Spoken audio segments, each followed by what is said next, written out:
NCAA Pick'em Boys 2025 Week 2. We're already in the gauntlet. So many people are screwed over. This is the chaos of college football. So excited.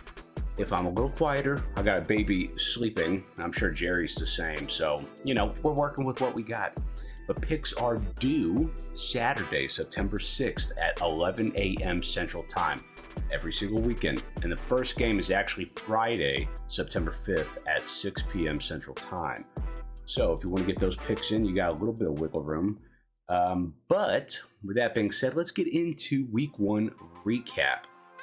Now, I got a lot of people positive. Congratulations to K-Bump 3 and Daddy Hacks going 4-1. I would put their full name, but not everybody put in their full name in the entry.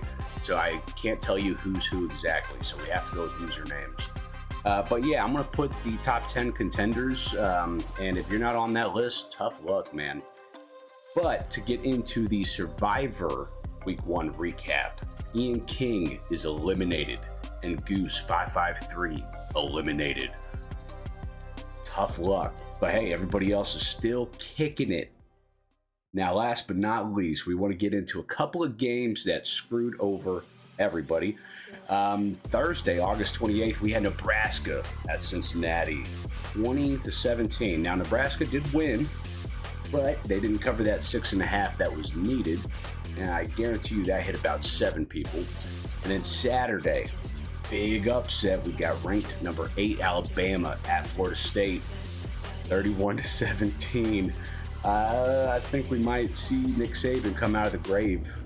But that was 13.5, and they lost. Tough loss. And then last but not least, I think the most exciting game of the week was ranked 6 Notre Dame at ranked 10 Miami. It was 27-24. Notre Dame fought hard. Miami just fought harder.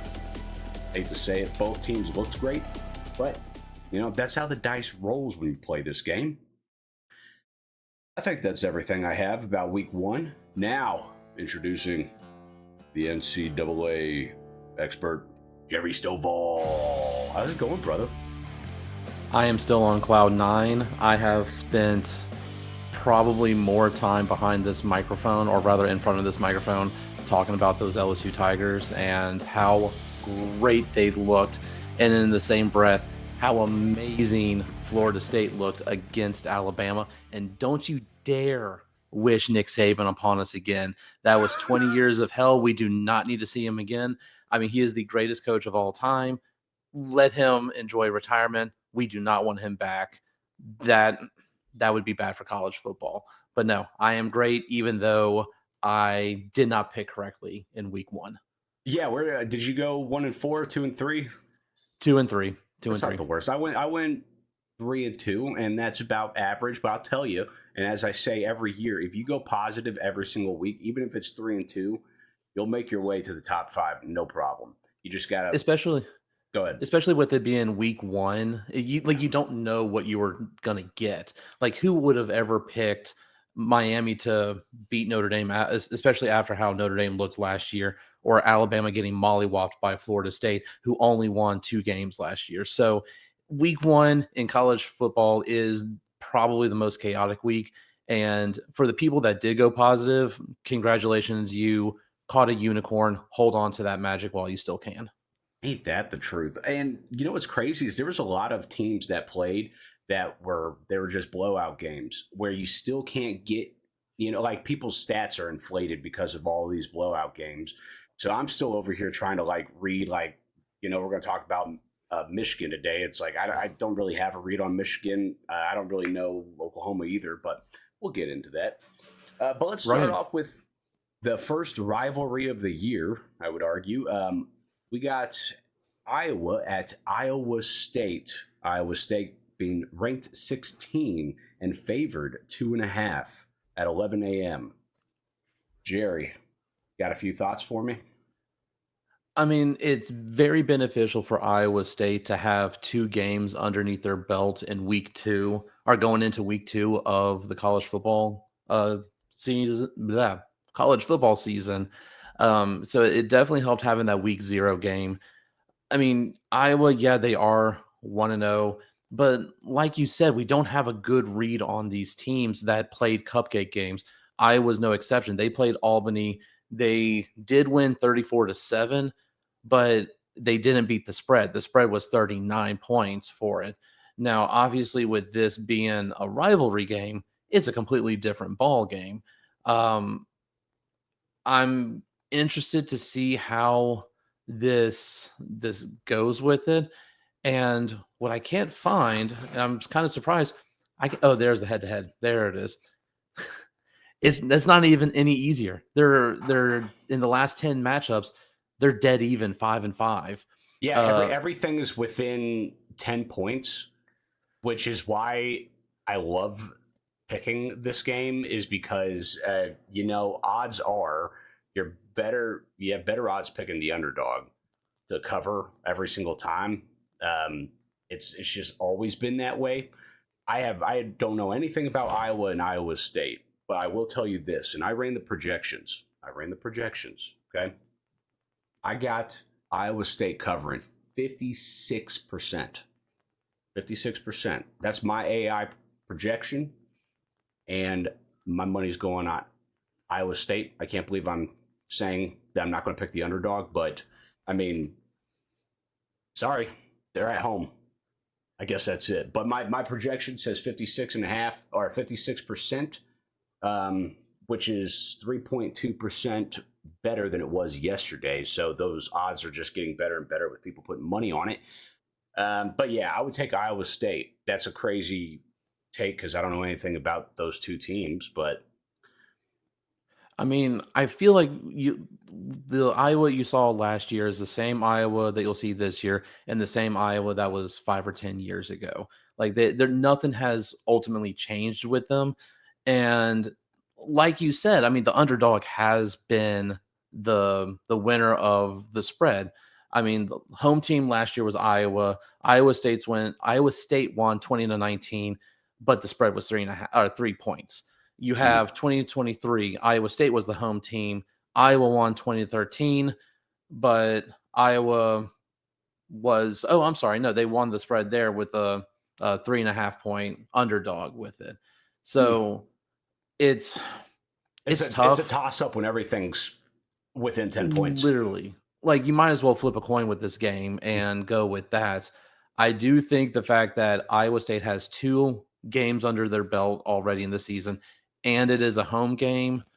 I do like Iowa State as well. I second that motion. Completely. But yeah, it's going to be a great. It's always a great game to watch. I enjoy watching it. I try to catch it every single year. But this next game, I'm actually pretty pumped for. But we got South Florida at ranked 13 Florida. Florida favored by 17.5. Played at 3:15 on Saturday. Now, South Florida was a lot of fun to watch last week. Florida, Very I would fun. argue, was not that fun to watch. Pretty standard Florida stuff. Let me say this: I got Florida winning 82% outright. It's obvious that Florida is projected to win, and at 82%, that's pretty aggressive. But South Florida covering is at 59%, which that's pretty good. Usually, like I bet heavy if it gets into 60. But yeah, South Florida just a great performance. It's already slipping my mind who they played last week. I just had it typed down. Florida played Long Island. That's right. Yes, and then South Florida played Boise State. Yep. A letdown spot for everybody early on. Shout out Ian for that 5.5, or no, he picked Boise on the Survivor. Just Ooh. Crazy. I would have picked 1,000 different teams, but also Goose picked Alabama too. That's a tough one. That's a real tough one. Hate to see it. Give me some, Jerry. So I'm looking at the numbers here, and like you said with Florida, or like you said with the other teams playing cupcake games, Florida's in the same boat. Playing Long Island, like you kind of get a glimpse of what their offense is like. And I really do think there's like 2 key factors with this game. It's going to be how healthy are the teams going into this, and then how chaotic is South Florida going to play? Because I know they're not part of the Sun Belt Conference, but dang it if they're not close. And like we saw with A&M Appalachian State and like all these other Fun Belt or Maction teams, they're not afraid to go for it on fourth down in a position where they really shouldn't, like if they were to be in their conference play. So seeing how good was South Florida's offense last week? I mean, granted, it was Boise State, but I mean, they completely dominated the game. It Yeah. wasn't even close. So I'm looking at this, and South Florida only has one questionable player out, and that's their defensive lineman. Florida, I'm looking at three cornerbacks. Lagway is probable with his leg injury that he got during the fall practice schedule. That's You right. have three wide receivers, a running back, and and two defensive linemen. That's quite a bit. I mean, granted, this is the best time for a team to rest, but look who Florida has next week. And I have no doubt that Billy Napier will have this team prepared for week 2 and not look for next week's game against LSU. But this is seeing how South Florida played and how close they kept it to Alabama last year. Yep. Wouldn't surprise me to see them cover this spread. I actually like South Florida to play spread upset and get it within 17 points. I agree, and I think it's so tough because if Florida underestimates this game, South Florida is covering dead to rights. It's on site without question. And I didn't think there were that many people injured on Florida's team, but if like you said, if they have the attitude of like we're going to blow this team out of the water, we're going to take it easy, but don't underestimate them, they have a shot. I think Florida's going to win regardless, but I do not think they're going to cover 17 and a half. And the offense on South Florida, watching Brown play, I mean, over 200 passing yards his first game, and I mean that's great. Can't be upset at that.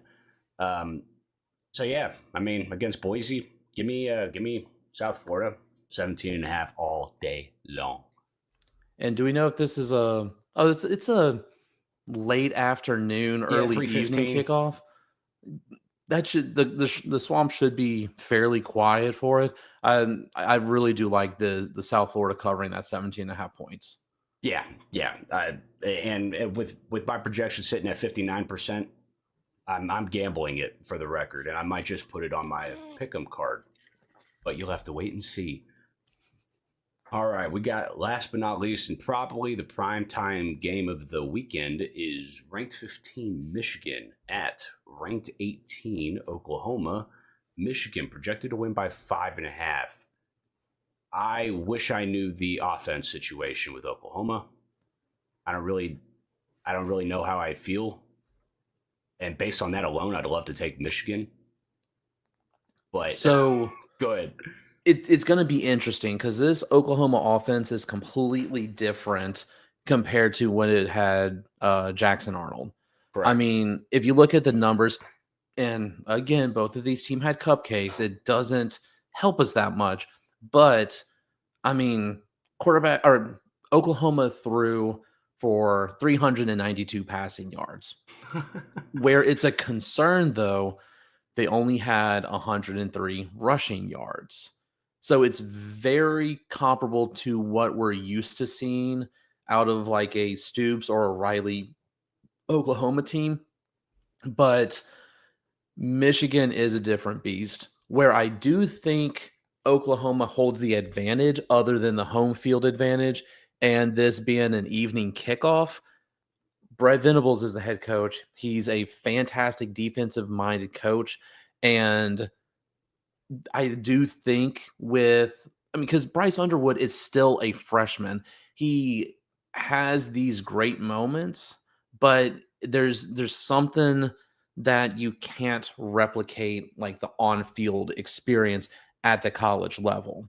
And I'm sure he'll hold his own to an extent, but seeing how Oklahoma can, I mean, they can hold their own with it.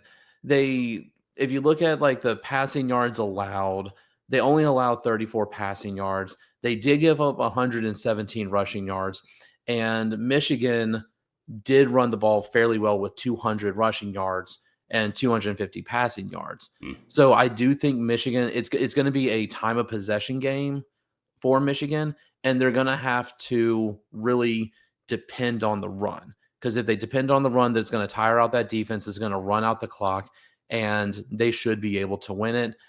With a 5-point spread, I actually like Oklahoma, believe it or not. I think the home field advantage, the defensive advantage, and the more experienced quarterback, I think is going to squeak it out. It's going to be close, but I do like Oklahoma to at least cover.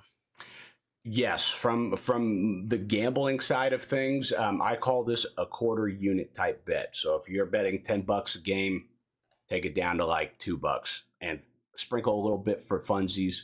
I wouldn't bet this game seriously. I wouldn't pick it on your card. I wouldn't put it on the pick'em group. I'd leave this game alone. I'm here to tell you, trust me. But I got it 27-22 Oklahoma. Dang, 27-22? Oklahoma. Yeah. Yeah. I think I would argue 3 of those points are inflated because of last week's game. And I do know that because I saw the projection last week. I would take the over if I could, but I have Oklahoma covering at 51%. So, dang, that's another close one. Yeah, it's a flip of a coin. I really want this game to be a blowout on Oklahoma's side, just to see Michigan get stomped on just for the hell of it. Right. But yeah, I mean that's kind of where I'm at with Oklahoma. Give me Oklahoma all the way. And for the watchers, like if y'all aren't aware of what their record is against the spread, both teams weren't able to cover. I mean, for Michigan, they were 34.5-point favorites. They won 34-17. And then Oklahoma against Illinois State, they were a 39.5-point favorite and won 35-3. So both teams put up great points, but against the spread, didn't look great.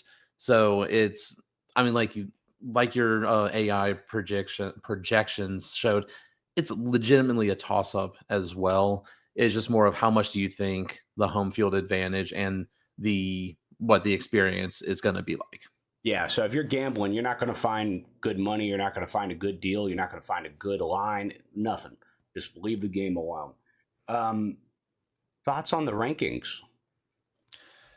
Man, so I mean, you know how I am when it comes to the rankings. Yes, I think it is way too premature with it. Yeah, and it also depends on what kind of ranking you're looking at, because apparently ESPN's FPI ranking still has Texas as number 1, which what on God's green earth is that about?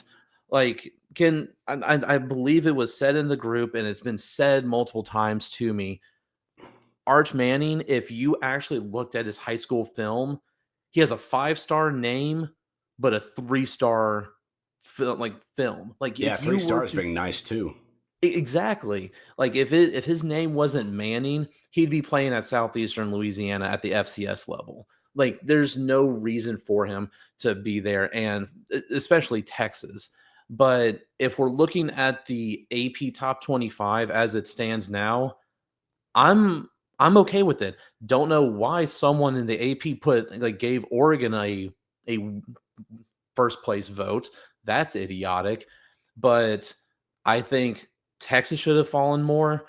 I'm okay with Clemson being at 8 because of how close the game was against LSU. But why is Alabama still ranked? Don't understand that. And I mean, Notre Dame, their their loss wasn't great, but Right. they or let me word it like this. They still lost the game. Yes. but is Miami really that good of a team? And that's where this whole ranking thing is BS. We need more more statistics out of it to really see how these teams are, because one game is not enough to judge how good or bad they are. So with the way it sits, I'm okay with it. FPI, they can kick rocks because Texas is still not number one. Yeah, no, no, I think Notre Dame deserves to be maybe ranked 10. I wouldn't say 9. But it was one of those, like, they performed. They performed like a top 10 team, even a top 5 team.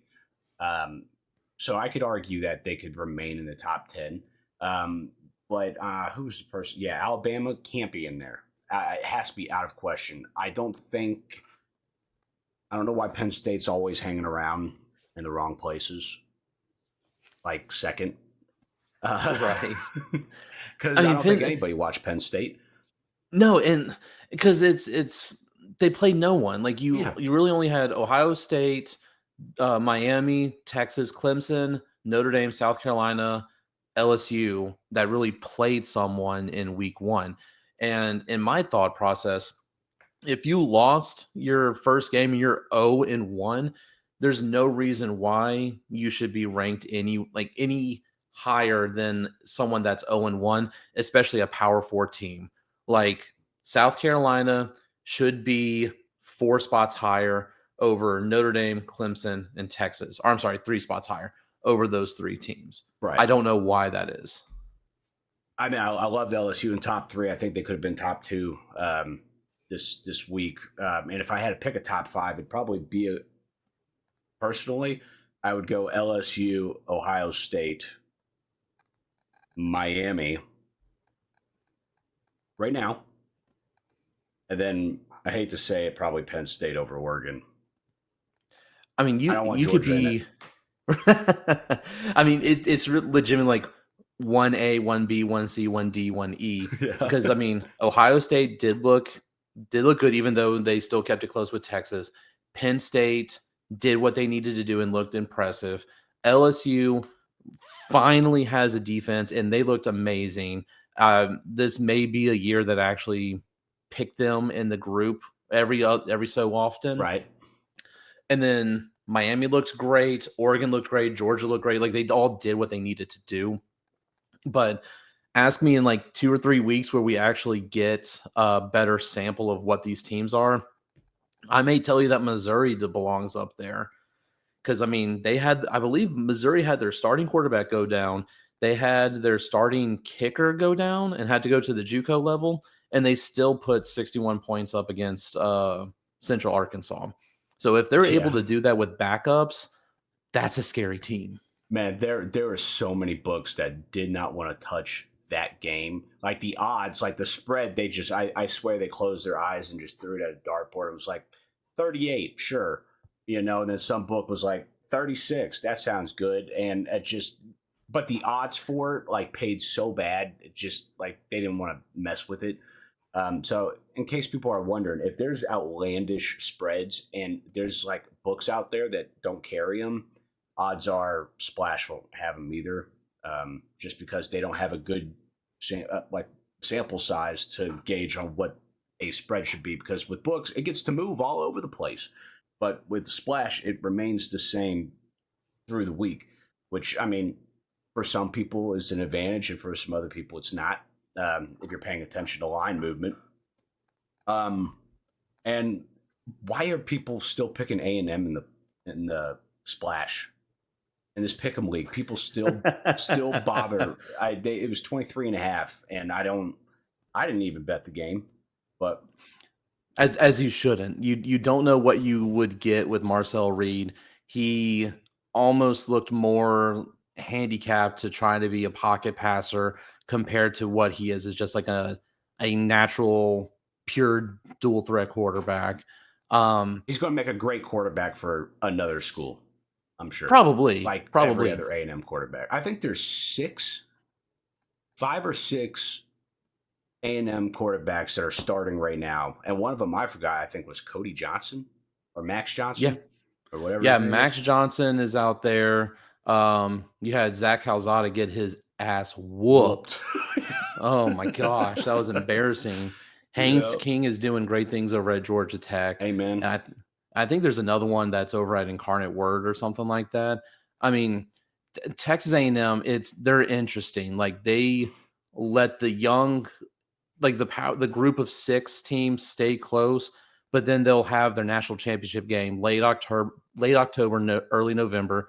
So whenever that time comes around and it's a big name program, I would probably circle A&M to win that one. Yeah. Um, but you're right. I mean, Texas A&M is one of those teams you don't want to touch, and I mean LSU is still in the same boat for me. I don't know if Splash has a point spread for them for the LSU Louisiana Tech.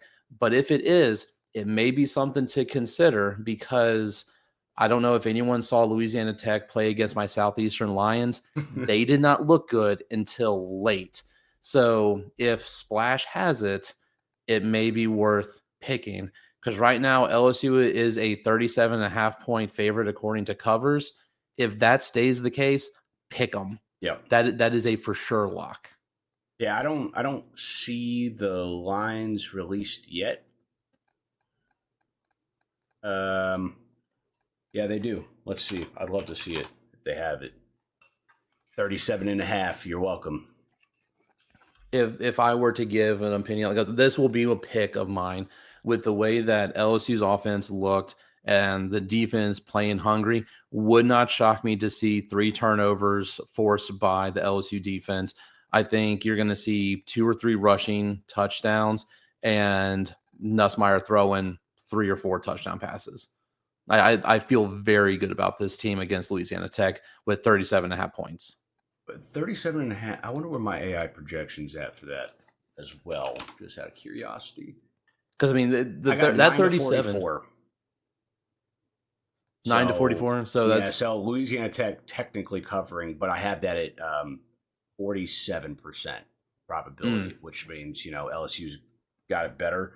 That's what sucks with those big lines like that. But like you said, based on watching LSU, I mean that it gives me feelings of the times with Coach O and some championships and all that. Yeah, so I'm excited for y'all. I mean, I think it's a high risk pick, but it should be one that is easily doable. Especially an over under a 51.5. Heck, I may have to send you money to bet the over on Yep. that. But just like Florida, they obviously have Florida in week 3. I don't see an issue ever since Brian Kelly has gotten on campus. LSU has played to the opponent that week and never really looked forward. So I have no doubt that they're going to be prepared for them. And 37.5 point is a gauntlet, but if the defense plays as motivated as they did against Clemson, that should be doable. Amen to that. Well, Jerry, I think that was a great conversation. Thanks for being on, Peter. Tough shit. Anyways, oh man, dog. When he gets on next week, there's gonna be a lot of heat. He's got a lot to say. He better. It's been 2 weeks that it's just been building and pending up in himself. Yeah. He's gonna just burst with whatever. I'm looking forward to it. So whatever I can to poke the bear to get more energy out of him. Yeah.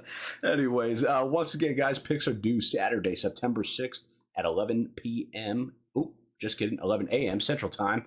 And first game, Friday, September 5th, 6 p.m. Central Time. Great week 1. Let's keep it going. And once again, happy picking.